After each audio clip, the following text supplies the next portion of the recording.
మాకు కొన్ని సంవత్సరాలుగా మనము పోలీస్ డిపార్ట్మెంట్ కానీ జిహెచ్ఎంసీ కానీ అన్ని డిపార్ట్మెంట్స్ మనకు 2 రోజుల ముందు మీటింగ్ జరుగుతుంది.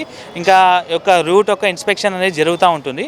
సో ఈసారి కూడా మొన్న వీసీ సజ్జనర్ గారు, జిహెచ్ఎంసీ పెద్ద అధికారులు, ఇంకా వివిధ డిపార్ట్మెంట్ యొక్క అధికారులతోని వాళ్ళతో మనకు మీటింగ్ జరిగింది. రూట్ కూడా ఇన్స్పెక్షన్ చేయడం జరిగింది. అన్ని విధాలుగా మనం కోఆర్డినేషన్తో చేయడం జరుగుతుంది. అంటే ఇన్ టైంలో కూడా కంప్లీట్ చేయాలి, యాత్ర కంప్లీట్ చేయాలని చెప్పేసి కూడా సిపి సజ్జనార్ కూడా మీకు ఇన్ఫామ్ చేయడం జరిగింది. గతంలో చూసుకున్నట్టయితే చాలా లేట్గా జరిగింది, ఈసారి తొందరగానే కంప్లీట్ చేయాలని చెప్పారు. అట్లాగే కొన్ని ఆంక్షలు కూడా పెట్టినట్టుగా తెలుస్తుంది. లేదు, ఆంక్షలు ఎటువంటి లేవు. ఒక్కసారి ర్యాలీ స్టార్ట్ అయితే మూమెంట్ అనేది జరుగుతూ ఉంటుంది.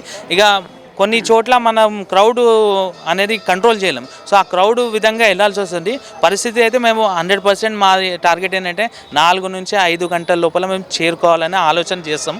ప్రతి ఒక్కటి మన చేతిలో ఉండరు, ఆ భగవంతుడు ఎట్లా నిర్ణయిస్తాం ఆ చేతిలో ఉంటారు. కాబట్టి 100% మేము ఆ యొక్క టైంలో రీచ్ కావడానికి ట్రై చేస్తాము. కొంచెం ఒక 1 hour 2 hours అటు ఇటు కావచ్చు, అది కూడా మన చేతిలో లేదు. కాబట్టి అది 100% మేము సక్సెస్ చేయడానికి చూస్తాం కోఆర్డినేషన్.